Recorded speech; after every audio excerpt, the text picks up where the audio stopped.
Georgina, no sé, ahí veo un mensaje como que hay una amiga, pero no tengo a nadie en la sala de espera. No sé si ya habrá Ah, ingresado. profe, ya está. Ah, ok, perfecto. Gracias. No, por favor.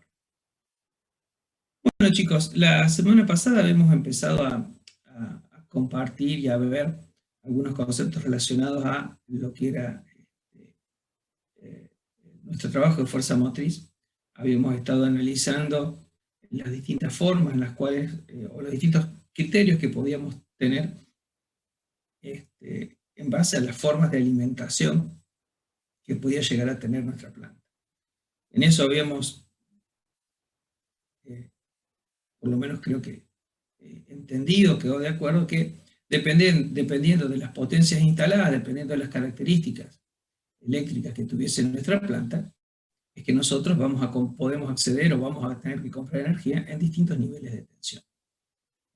Básicamente eso cubría dos aspectos. Un aspecto técnico, que si la potencia que demandaba nuestra planta era muy grande,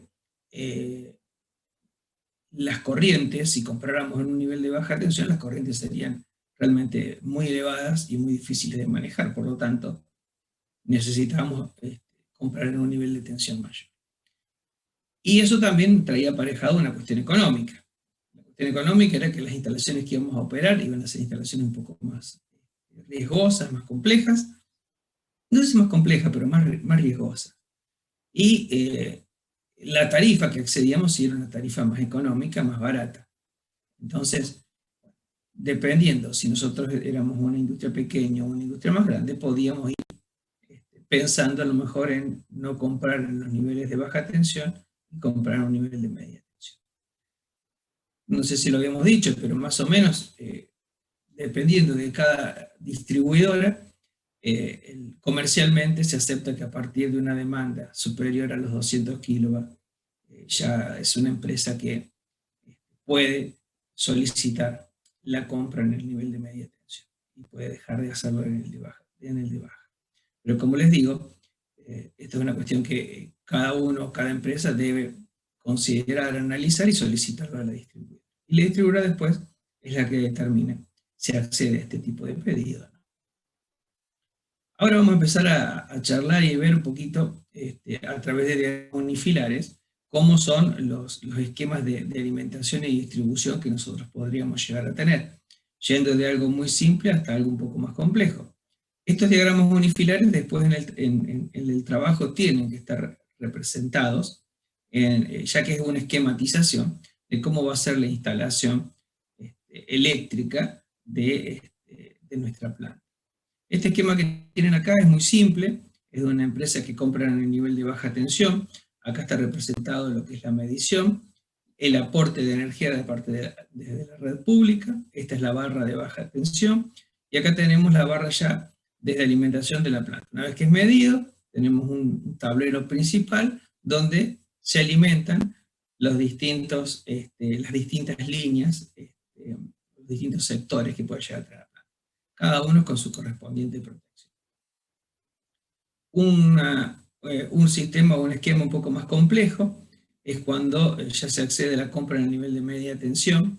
Nosotros se puede llegar a tener el aporte de varios alimentadores para tener una seguridad de que si hay algún alimentador que por algún motivo queda fuera de servicio, se tiene un segundo alimentador. Esto es parte de la red operada por la distribuidora, no por el usuario, pero hay algún tipo de consumo que necesita tener una seguridad, un mayor nivel de confiabilidad del suministro. Entonces muchas veces se pactan con las distribuidoras y se realiza algún tipo de inversión en la instalación de la distribuidora para tener un segundo punto de aporte.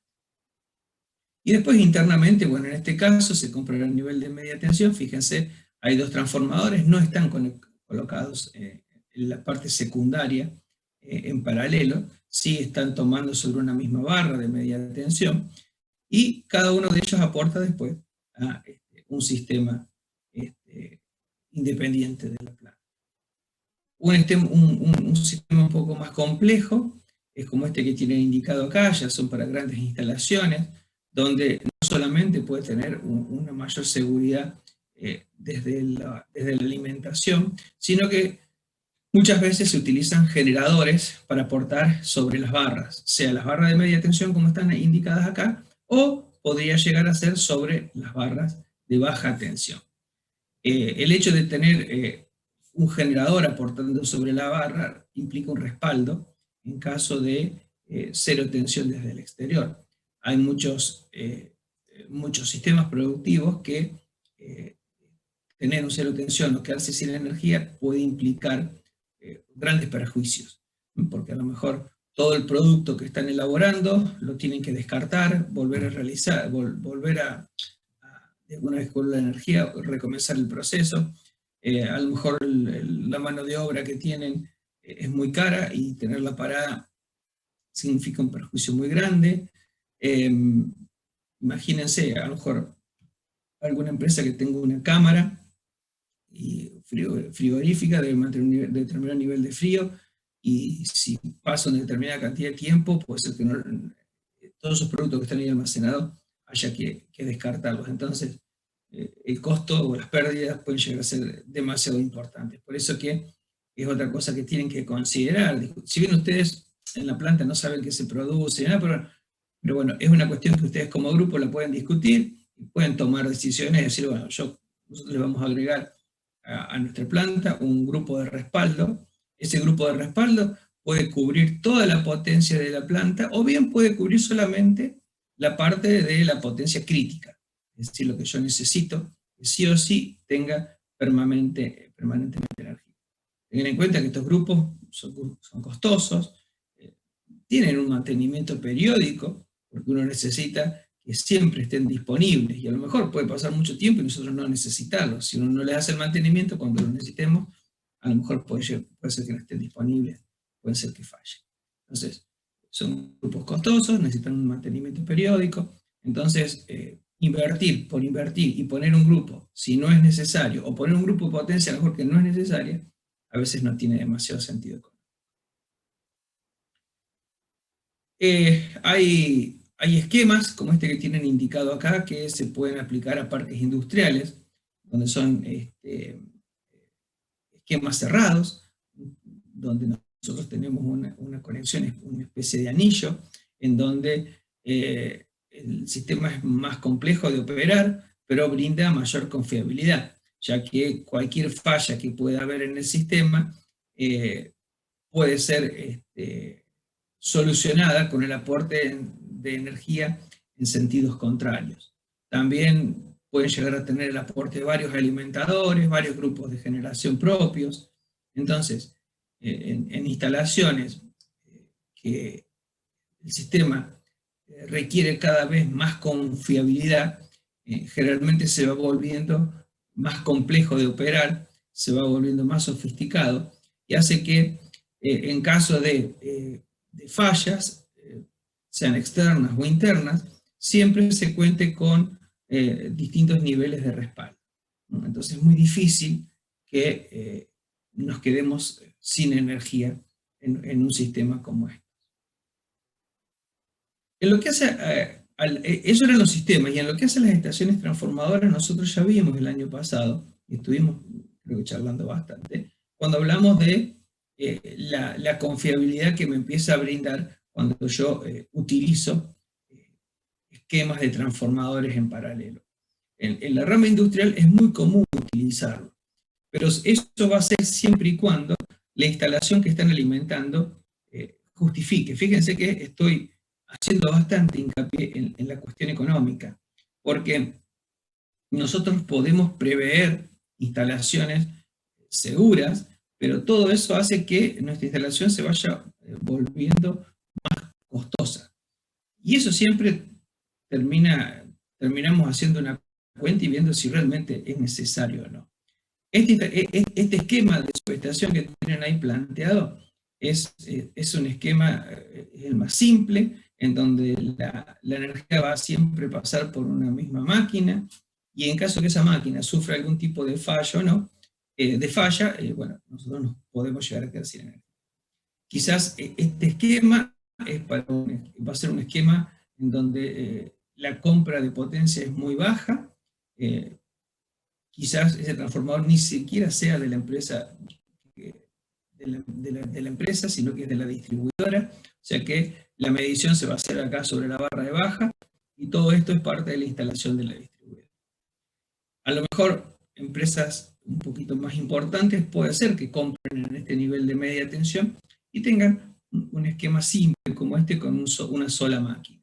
Bueno, será porque en este caso a lo mejor no es tan necesario ni es tan importante mantener el suministro en caso de que se produzca algún tipo de falla, o bien en el caso que tengamos que hacer alguna operación de mantenimiento sobre el esquemas más complejos son estos que nosotros ya estuvimos viendo, de poner transformadores en paralelo.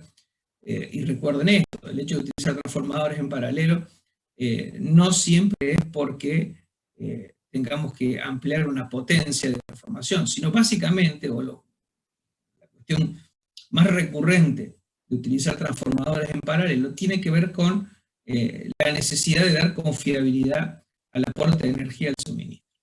Necesitamos que si alguno de ellos falla, el otro sea capaz de tomar la carga para alimentar el suministro que se encuentra aguas abajo. Eso es lo que nosotros definíamos y caracterizamos como reserva, donde hablamos que si las dos máquinas están trabajando al 50%, quiere decir que tenemos una reserva del 100% de la capacidad de transformación. Entonces, en caso de falla de una, la otra es capaz de tomar toda la carga y seguir alimentando el suministro. Si optáramos por una reserva fría, puede ser que tengamos la disponibilidad, tengamos toda la instalación vinculada, para que en caso de que necesitamos, bueno, cuando falla uno, directamente conectamos el otro. Pasaría por un cero tensión, el punto de alimentación, pero sería muy rápido la reposición de servicio.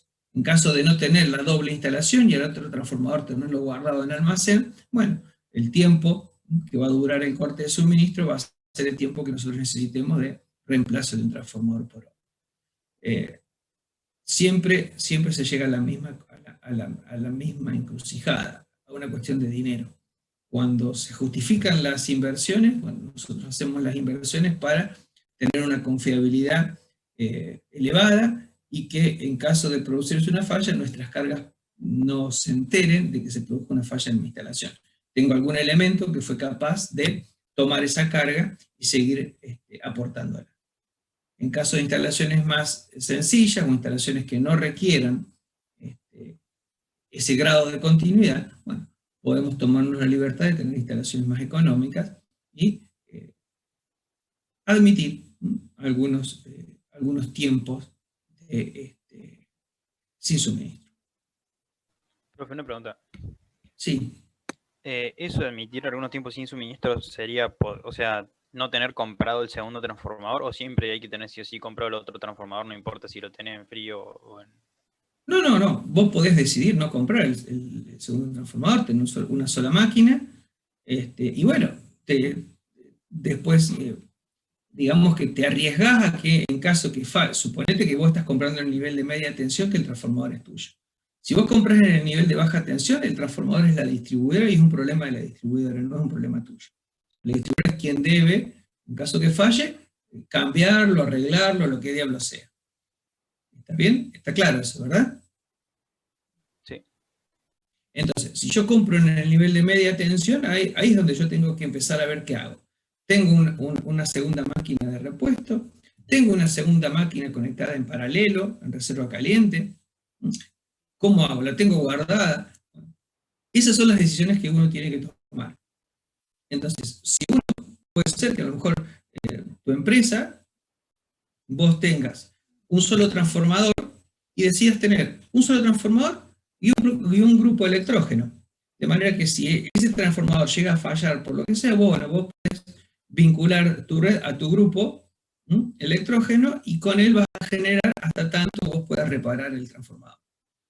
¿Bien? De esa manera a lo mejor vos estarías cubierto si también se produce un corte de energía desde el exterior, desde la empresa distribuidora. O bien podrías tener tu grupo electrógeno y aparte un segundo transformador, de manera que si falla ese transformador, vos no tengas que tener ese grupo de respaldo, no tengas que poner en marcha ese grupo de respaldo, que siempre obviamente es más costoso generar energía que comprarla desde la red. ¿Te ha respondido? Sí, sí, gracias. Fíjense este esquema con respecto al de recién, es un esquema en donde la alimentación es un sistema de barra partida. Fíjense, el de recién, sobre la barra de alimentación, nosotros tenemos todas las vinculaciones. Si tenemos que hacer mantenimiento sobre la barra de alimentación, todas las conexiones que están dependiendo de ellas quedan sin energía. O las debemos desenergizar. Con un esquema de barra partida, el sistema se vuelve más confiable, ya que si nosotros tenemos que operar la barra de baja tensión, lo que hacemos es abrir estos interruptores y podemos realizar el mantenimiento sobre este conjunto de barras. Y si lo que tenemos que hacer bueno, la maniobra es inversa, hay que abrir este interruptor, es decir, que particionando la barra, nosotros podemos trabajar en el sistema obviamente más confiable, va a ser más costoso, y a veces es un poco complejo este interruptor, programarlo o hacerlo selectivo con respecto a los interruptores que van a tener de aporte cada transformador.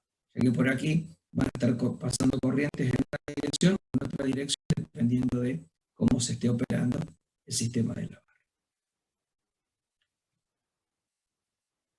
Nosotros los transformadores los podemos tener ubicados todos en un mismo lugar y desde allí alimentar a estos sistemas son los que nosotros denominamos centralizados.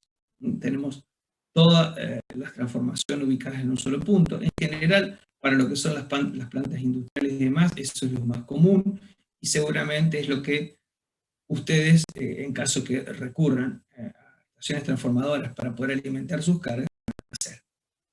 En plantas muy grandes, en donde tenemos una dispersión y distancias grandes de alimentación, se pueden utilizar sistemas descentralizados, es decir, vamos a tener varias estaciones transformadoras en distintos lugares para alimentar a nuestras cargas. Es decir, que nos vamos a acercar con las redes de media tensión hasta determinado punto, hacemos la transformación y desde allí alimentamos el sistema de baja tensión.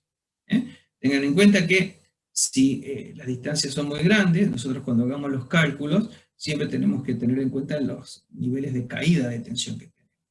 Entonces, a medida que nos vayamos alejando con nuestras cargas, nosotros, si las queremos alimentar en el nivel de baja tensión, bueno, vamos a tener algunas limitaciones. No nos podemos ir a una distancia demasiado grande. Para una planta como la que ustedes tienen y demás, entiendo que el sistema que van a utilizar es un sistema centralizado, donde van a hacer en un lugar la transformación, y desde allí van a alimentar a un tablero principal, y desde allí van a alimentar a los distintos tableros seccionales que van a terminar dándole forma a su trabajo de fuerza motriz en la planta que tienen para realizar. En las alimentaciones industriales, en general, la mayoría van a ser de tipo radial. Es decir, vamos a ir desde nuestros tableros, desde nuestro tablero principal a nuestros tableros seccionales, y de tableros seccionales a las cargas. Es muy difícil que utilicemos algún sistema anillado, ¿no? Ya que eso más que nada se reserva para otro tipo de instalaciones. Nosotros la distribución que vamos a hacer es siempre con la linealidad, es decir, siempre la energía va a ir en un determinado sentido. Sí, es importante para que sea confiable, ya que no vamos a tener sistemas en anillo, sí es importante en los puntos críticos de mi instalación contar con algún conductor de reserva. Entonces, ustedes, ya en un ratito, después cuando hablemos de cables, pueden utilizar cables unipolares o multipolares. El tema es que lo importante, independientemente del tipo de cable que yo seleccione, es que siempre tenga la posibilidad de que en caso que falle alguno de estos conductores, yo tener inmediatamente uno de reserva.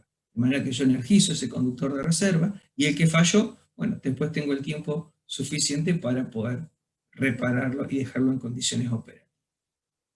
Entonces, nuestros sistemas, por lo menos en lo que es a nivel industrial, van a ser todos sistemas de tipo radial, sistemas en anillo no vamos a utilizar, a no ser que estemos hablando de una mega planta en donde podamos hacer a lo mejor algún sistema de distribución en media tensión, donde vamos con un sistema descentralizado de subestaciones, vamos alimentando a cada una de ellas, y cada una de ellas alimenta a lo mejor alguna nave.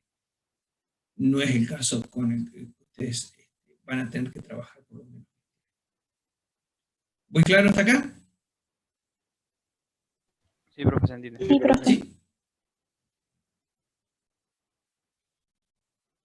Las instalaciones internas, otra decisión que van a tener que tomar ustedes. ¿Cómo las van a hacer? Quizá la instalación sobre bandejas sea la instalación más común, una de las más utilizadas, es muy versátil, es muy simple, es de fácil instalación. La podemos, en caso que tengamos que modificar algún layout de la planta, la podemos modificar. En general, bueno, estas bandejas son de metal, de tipo escalera, perforada, bueno, dependiendo de cómo nosotros la queremos realizar, bueno, nos vamos a encontrar con una variedad bastante amplia. Al ser metálicas, tienen que tener conexión de puesta a tierra, tienen que tener un tratamiento superficial, y uno de los problemas que muchas veces tienen, que son tan fácil de acceder, son tan prácticas, que muchas veces uno, cuando planifica la instalación, bueno, la hace como corresponde, coloca los conductores que corresponden, y después en el tiempo empieza a anular circuitos, empieza a agregar otros, y muchas veces después tenemos una bandeja con una cantidad extremadamente importante de cables, y no sabemos esos cables para qué sirven o qué circuito alimentan, ya que el acceso es tan sencillo y tan fácil que nos tienta a veces a cometer ese tipo de errores. Otras instalaciones que pueden llegar a utilizar son las subterráneas. En general, ustedes pueden llegar a echar mano a este tipo de instalación para vincular la estación transformadora con su tablero principal, o su tablero principal y algunos de los tableros seccionales. En general, la instalación subterránea es una instalación que es segura, es costosa con respecto al tema de la instalación, y tiene el problema que en caso de falla, los tiempos para acceder al lugar de la falla, para detectar el lugar de la falla y demás, son más altos que si yo tengo la posibilidad de tener el cable descubierto como una instalación en bandeja. Entonces, la instalación subterránea, por lo menos para lo que nosotros tenemos que hacer a nivel industrial, puede estar circunscrita justamente a este punto, es decir, desde el punto de alimentación, desde la estación transformadora hasta su tablero principal, y no mucho más. Sí, es tremendamente importante el hecho que se plantea una instalación subterránea, es tener su conductor de reserva. Como recién les decía, si van a utilizar conductores unipolares, bueno, con un solo conductor más es suficiente para tener reserva, ya que si falla uno de ellos, yo tengo un conductor para reemplazar. Si tenemos conductores multipolares, es decir, un tetrapolar o un tripolar, lo que sea, yo debo tener otro conductor exactamente igual para tenerlo de reserva. De manera que si llega a fallar, bueno, yo tengo la posibilidad de seguir alimentando, ya que si es un conductor multipolar, yo debo sí o sí, cuando lo reparo, dejarlo sin energía para poder acceder y realizar el empalme, la corrección que tenga que hacer sobre ese conductor que falló. Entonces, si plantea instalaciones subterráneas, la condición de reserva es casi imperiosa, no hay mucha manera de escaparse. Otras formas que podemos encontrar de instalación son a través de canalizaciones, es decir, tender los conductores dentro de caños.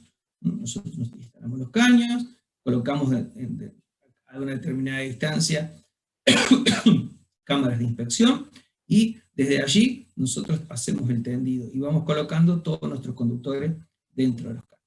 No es otra de las instalaciones muy utilizadas en la parte de industria, pero la podemos llegar a encontrar. Y también la otra forma es a través de canales o zanjas, en donde nosotros podemos tener tendidos los conductores directamente dentro de la zanja, o bien podríamos tener soportes en las paredes de la zanja y ir tendiendo los conductores sobre esos soportes que se colocan en las paredes de los canales o zanjas. Estas zanjas tienen una tapa y nosotros lo que hacemos es simplemente en el caso de necesitar acceder para hacer algún tipo de mantenimiento, sacar esa tapa y podemos acceder directamente a ese canal. Esta instalación obviamente que tiene toda una cuestión civil, que es la construcción de estas zanjas, las tapas y demás, que la hacen bastante costosa. Es muy práctica, es un poco más rígida que la instalación en bandejas, pero es muy sencilla de operar y en caso de necesitar hacer mantenimiento, es muy fácil acceder a los conductores para hacer mantenimiento. Y muchas veces nosotros podríamos estar compartiendo esa zanja, a lo mejor, para no solamente conductores de potencia, sino también a veces conductores de señales. Entonces, a veces se vuelve práctica con esa multiplicidad de usos.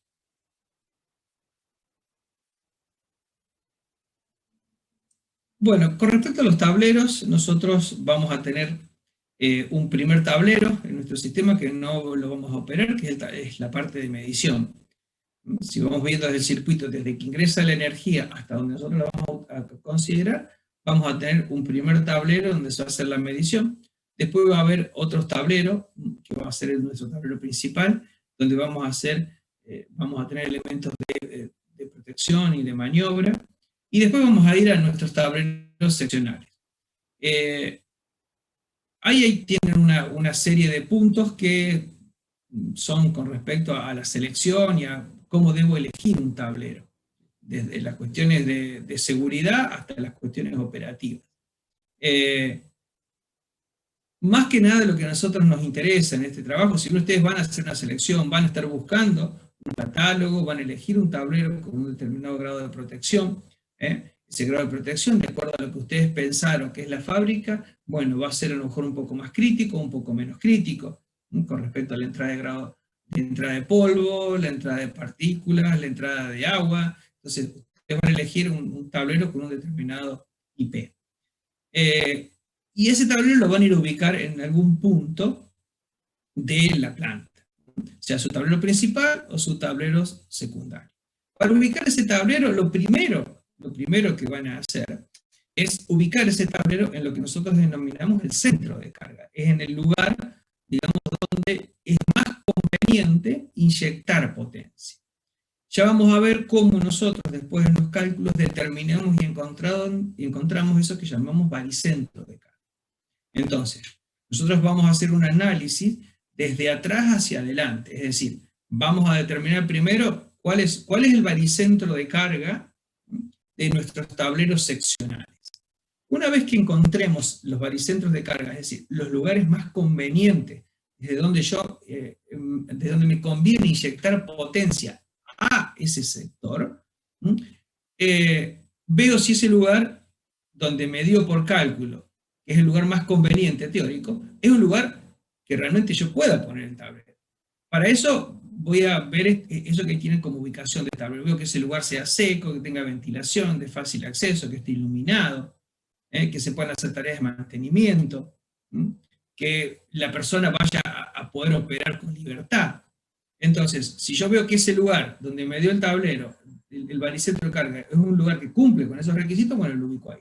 Ahora, supónganse que al tablero les da en el medio de un pasillo, usted no puede poner el tablero en el medio del pasillo. Lo van a tener que correrlo y desplazar hacia algún lado. Entonces, obviamente que van a elegir cuál es el lugar más conveniente para ubicar ese tablero. Generalmente siempre recurrimos a lugares donde nos queden cómodos y que sean de muy fácil acceso. Aparte, obviamente, que sean secos, que sean iluminados, que tengan ventilación. Entonces, con eso voy a ubicar mis tableros seccionales. Una vez que yo ubiqué mis tableros seccionales, ya esas van a ser las cargas que yo debo alimentar desde mi tablero general. Y esas serán las referencias para ver dónde después ubico mi tablero general. Entonces, El tablero general lo ubico siempre también siguiendo los criterios que ya vimos con los tableros seccionales. Primero, determinando un baricentro de carga, y después viendo que en ese baricentro de carga sea un lugar que cumpla con estos requisitos para ubicar. Entonces, cuando ubico los tableros, lo primero que pienso es cuál es el lugar técnico ideal para inyectar potencia a eso que quiero alimentar. Y después veo si ese lugar cumple con estas características para poder ubicarlo ahí. Si no, lo desplazamos algún par de metros hacia un lugar que cumpla medianamente con estos requisitos.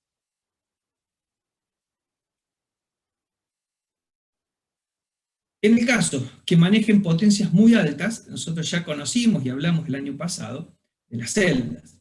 Si yo tengo que manejar niveles de media tensión o niveles de baja tensión, pero con corrientes muy grandes, ya un tablero no me brinda los niveles de seguridad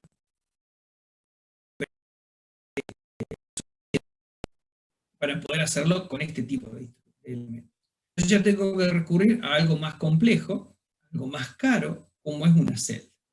Una celda me permite hacer lo mismo que me permite hacer un tablero, simplemente que la celda siempre tiene un solo elemento operacional. En una celda vamos a encontrar un interruptor, o un seccionador, o una medición. En un tablero yo puedo tener medición, puedo tener interruptores, puedo tener seccionamientos, porque manejan potencias mucho menores. Las celdas, bueno, hay de distintos tipos, pueden ser interiores, pueden ser exteriores, los tableros son todos interiores. Voy a tener en esa celda una esquematización del circuito que maneja y de dónde va a estar interviniendo ese elemento que está dentro de la celda. Por lo tanto, si ustedes compran el nivel de media tensión, seguramente van a tener una celda de medición de media tensión y una celda de control o con un interruptor en el nivel de media tensión. Y esa celda después alimentará a su tablero general de baja tensión. Y desde allí, desde esos tableros de baja tensión, ustedes alimentarán al resto de los tableros seccionales que tienen las distintas partes del ciclo. Siempre cuando alimentan partes importantes, como tienen en la planta ustedes, que a lo mejor tienen zonas de producción muy grandes, piensen en esto. Ustedes podrían tener un solo tablero, pero si tienen un solo tablero seccional de esa parte, pero si tienen un solo tablero seccional que alimenta una cantidad importante, maneja un valor muy importante de potencia, puede ser que si después tengan que hacer mantenimiento sobre ese tablero, todo lo que dependa de ese tablero se queda sin energía. Entonces siempre es conveniente diversificar y tener varios tableros para poder alimentar.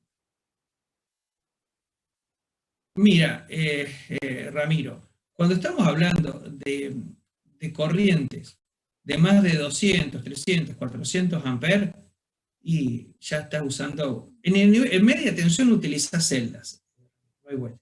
En media utiliza celdas. Y en baja, cuando tenés corrientes que están superando ya esos valores, quizás tengas que ya pensar en celdas. Porque ya tableros no es tan sencillo. Entonces, a lo mejor hasta 500 amperes podés usar un tablero ya, si estás más arriba de eso, es un poco más complicado. ¿Está bien, Ramiro? Más o menos como para que tengas esa referencia. No hay un límite que te diga, bueno, hasta acá. O sea, no hay nada que te diga hasta acá. Pero bueno, es una cuestión de criterios. El criterio, lo menos que tengo, más o menos eso.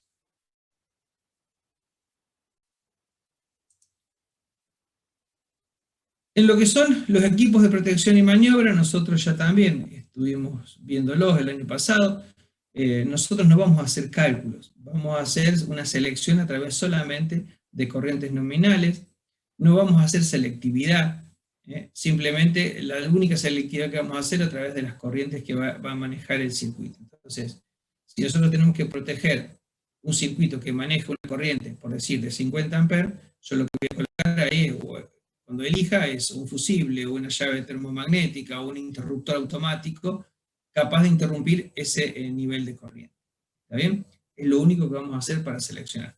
Ya en el cálculo sí, después vamos a ver una cuestión de, vamos a calcular algunas de manera bastante sencilla, unas corrientes de cortocircuito, para asegurarnos que cuando dimensionemos la instalación, esa instalación en caso de trabajar en condición de falla, lo puede hacer sin que la instalación sufra algún tipo de daño.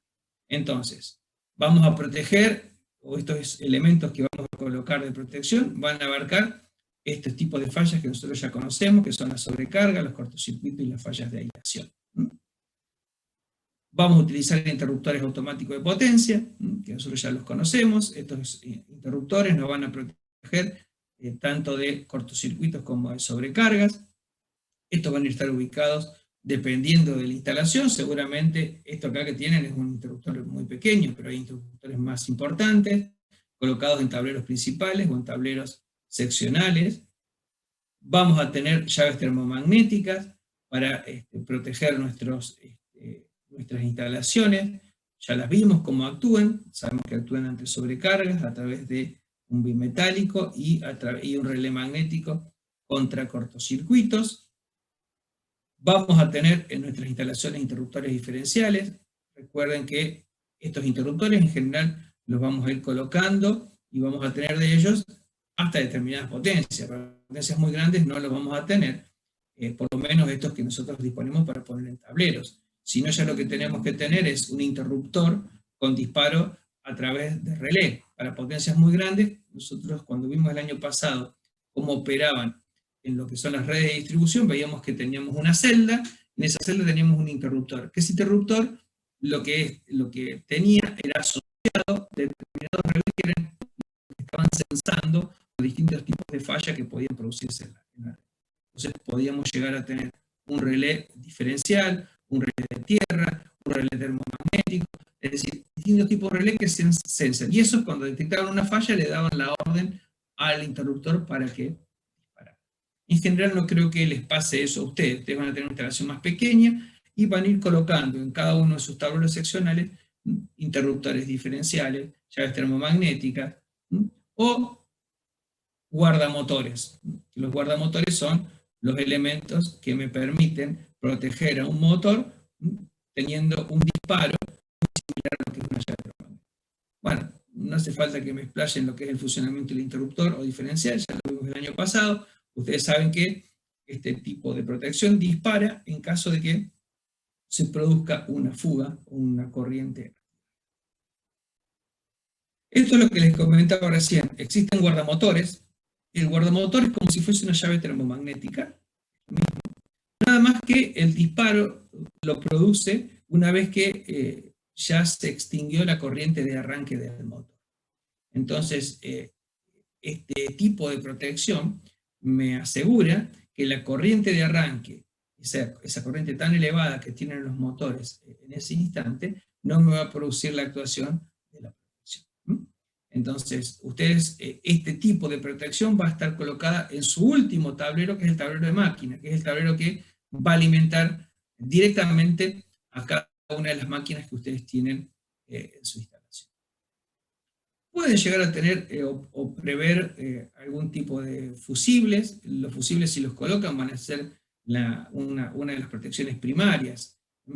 La primera instalación, la primera protección que se van a tener en su instalación. Pueden o no tenerla.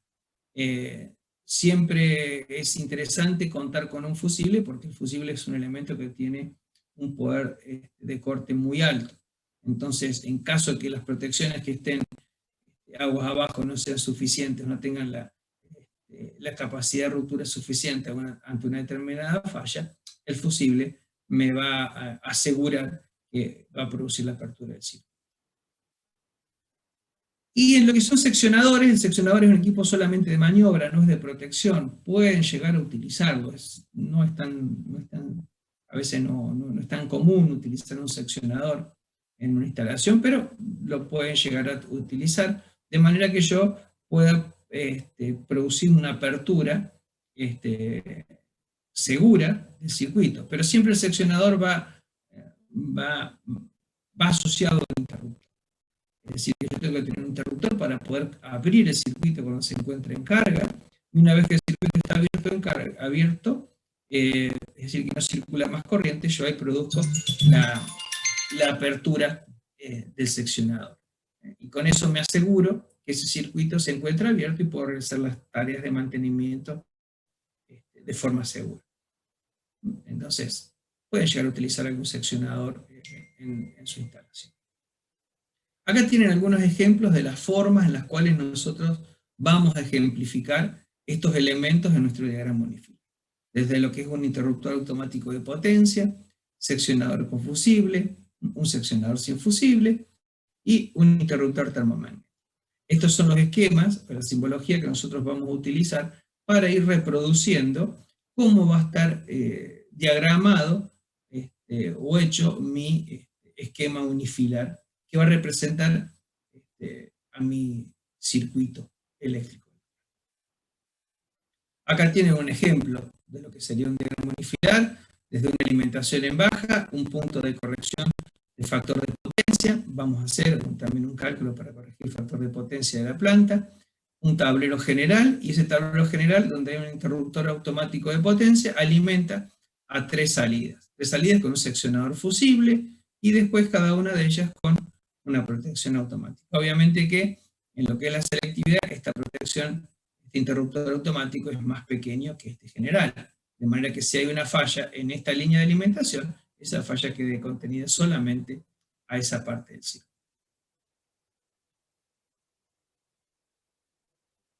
En lo que son conductores, nosotros vamos a utilizar, o mejor dicho, en general se utiliza en las instalaciones industriales el cobre. Es mucho más caro que el aluminio. Pero las secciones que utilizamos para poder transmitir las mismas potencias en cobre son más pequeñas, ya que tiene un mejor grado de conducción. Nosotros vamos a tener conductores para lo que es la línea de energía, y después vamos a tener conductores para lo que son las puestas a tierras, y lo que son lo que son los conductores que se utilizan para lo que es la protección contra descargas atmosféricas. Todos los conductores que estamos utilizando son conductores con aislación.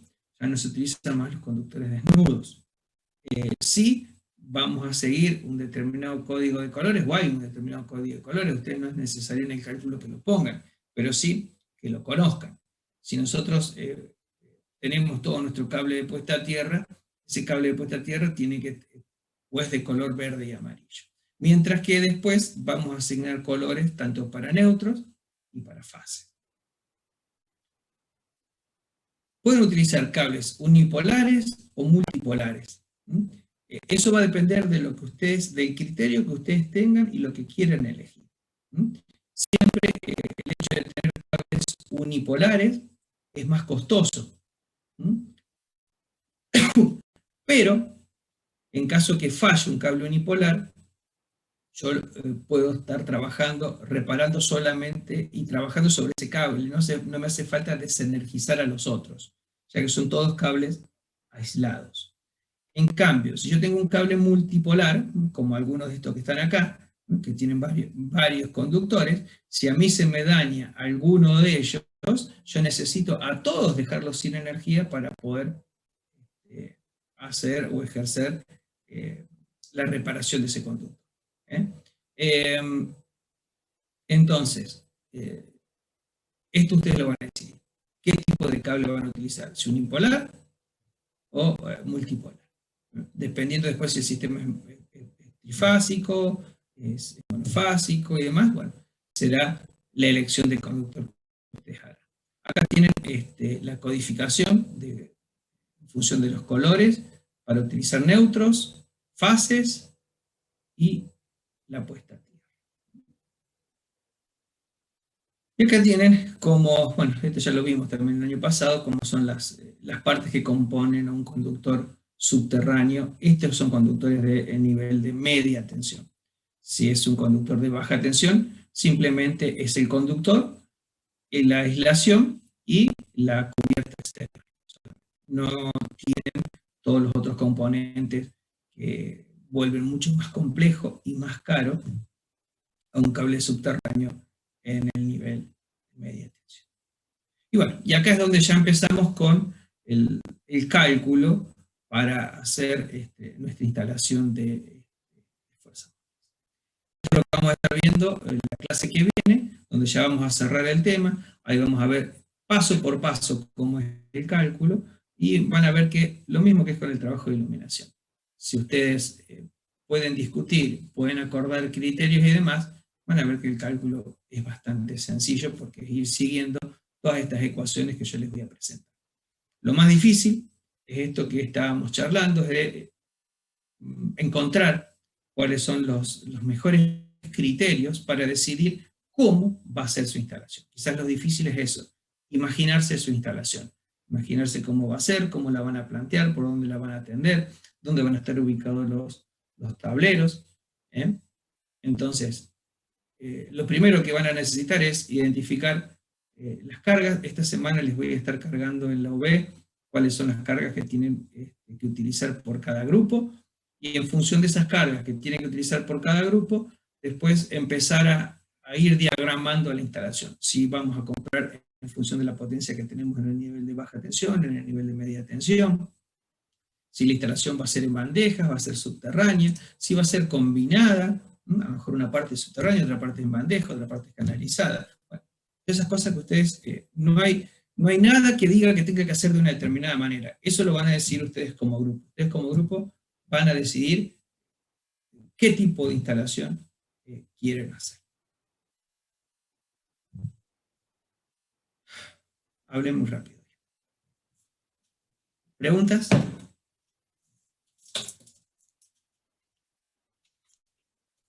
Todo claro lo de la clase, profe. Una consulta nomás con respecto al siguiente TP. Nosotros la clase siguiente ya terminaríamos todos los conceptos como para poder empezar a hacerlo. ¿Cuánto tiempo Sí. más o menos tendríamos para se lo vamos a realizarlo? fijar nosotros. Esta vez no les vamos a dar la posibilidad a ustedes que nos digan qué fecha.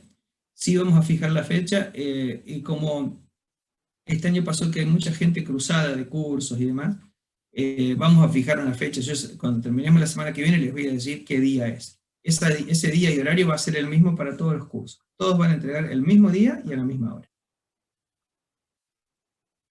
Perfecto, profe, pero más o Sí, menos con qué medida. quédate tranquilo, Adriel, que no va a ser en una semana. Claro, sí, sí, sí, 15 días, Quédate 21, tranquilo, para tener la no, quédate cabeza. tranquilo. No, quédate tranquilo.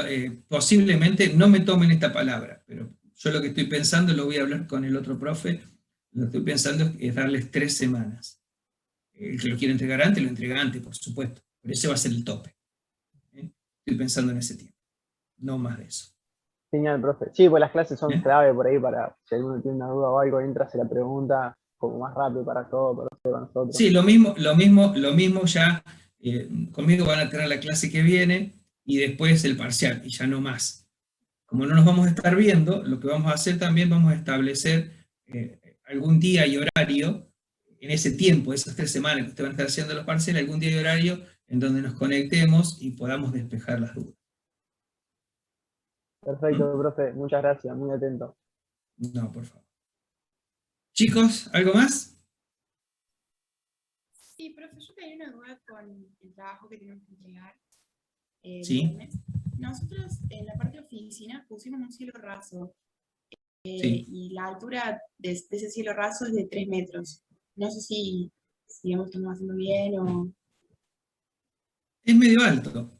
Para una oficina es medio alto. A lo mejor con 250 hubiese estado bien. Ah, bueno. Lo podés bajar un poquito, Rocío, para que te dé a lo mejor más fácil el cálculo. Claro, y para la zona de calidad también, igual. Sí, mismo criterio, sí. Claro.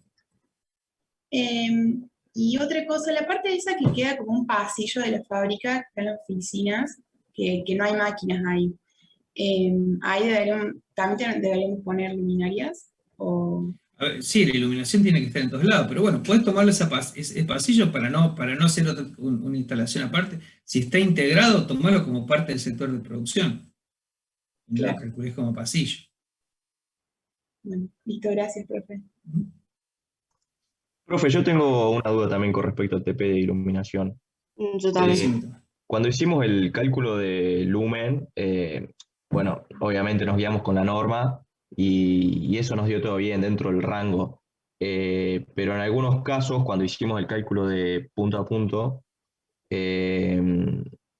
por ahí en algunos valores se nos pasó de la norma un poco, no sé, por ejemplo, 100 lux. No, no hay Eh, problema. ¿No hay problema? O No, no sé, o no, 200 para lux, nada. No, ¿no? está bien, Tomás, está perfecto. Bien, Es bien. razonable que pase eso. El Porque problema es que lo hablamos Tomás la otra vez, cuando nosotros lo verificamos por lumen, y si yo lo hago punto por punto, me puede dar más. Suponete, el problema sería que me esté, suponete que habéis tomado 500 lux, y en el lumen te da 550, y en el punto por punto te da 10.000. Bueno, ahí sí hay un problema. está bien, está bien. Sí, sí, ahí sería un problema de grosso, digamos. O sea, algo, no, a ver, algo está pasando con el método mío. En algún lado me Claro. estoy errando, hay algo que no, algo estoy haciendo que no está demasiado bien. Está bien, porque no puede dar tan distinto. No, no, no, no, tan distinto no. Pero sí, bueno, por ahí, no No, sé si nos pasa 200 lux o de 300 500 te lux. dio 700, te dio 800, bueno, puede ser, porque a lo mejor, a ver, en nuestro cálculo es aproximado, cuando nosotros vemos las curvas y demás para tomarla ahí, bueno, es con nuestro ojo. O sea, yo Claro. siempre les digo, ahí cuando elegimos así sobre esas curvas, que no están, a lo mejor no la tenemos, bueno, es siguiendo el método de las manos oscilantes, cuando tenemos más o menos los valores que Sí, tomamos. sí, sí. Entonces, está bien. Nosotros intentamos armar una tabla ahí para que nos dé más o menos Está ge- parecido, bueno, está porque si no, genial. Está genial, bueno, te va a dar más parecido, va a ser más claro. certero. Pero bueno, uno toma esas consideraciones. Ahora, por eso te digo, si te tenía que dar, si te da 500 uno, y el otro te da 10.000, no, algo pasó. Algo Bien, pasó. bien. Bien. Tiene otra pregunta, ya me olvidé.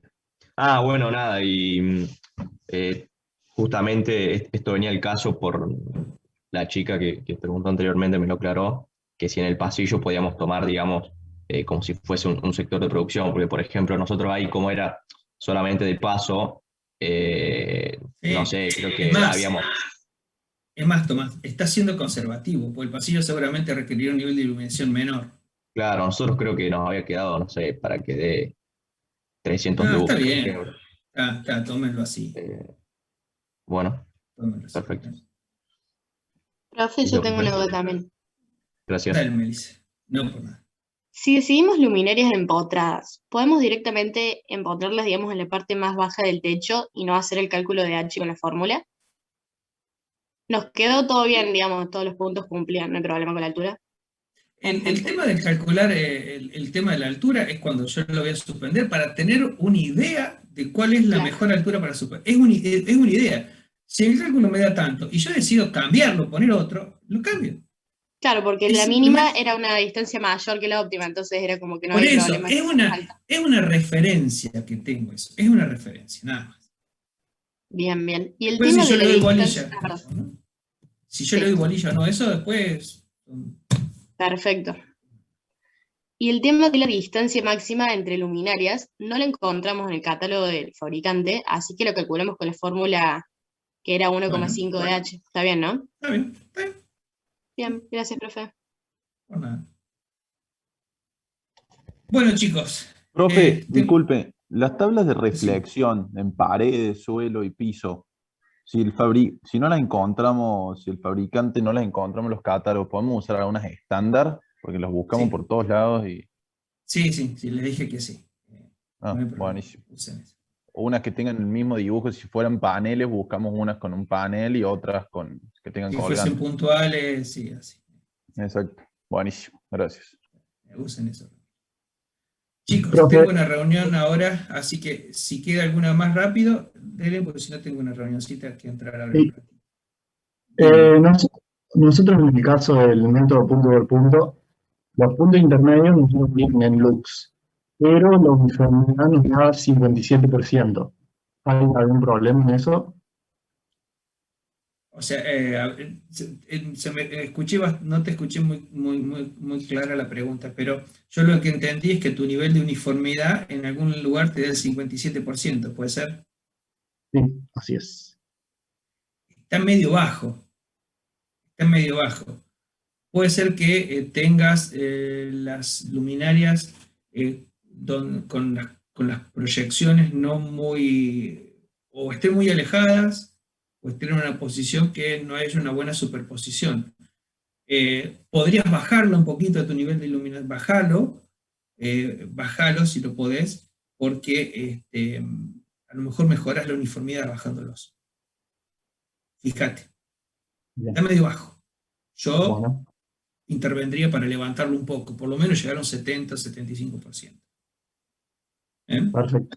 Gracias. No, pasillos ya dijimos, los pasillos si los quieren considerar, los pasillos los consideran, y si no, los integran como parte de su sistema de producción.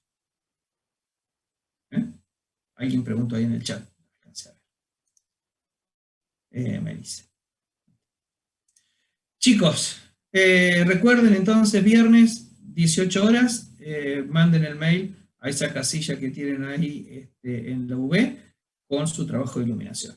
Lo mismo si en este transcurso hay alguna otra cuestión que les quede, alguna duda, me pasan un correo y trato en lo posible de respondérselo lo más pronto posible. ¿Estamos? Si no, la semana que viene nos estamos viendo para hacer nuestra última partecita de trabajo de fuerza motriz y el parcial, porque acá también hago un mensajito por ahí. El parcial conmigo sí va a ser de toda esta parte que vimos, iluminación y fuerza motriz, y les voy a preguntar sobre lo que está en la filmina, sobre lo que hemos estado charlando. Alguna cuestión de esa, y alguna cuestión a lo mejor de algún cálculo, alguna cuestión práctica de estos dos trabajos, iluminación y fuerza. ¿Estamos? Gracias, profe. Chicos, buena semana, cuídense. Los veo la semana que viene. Chao, chao.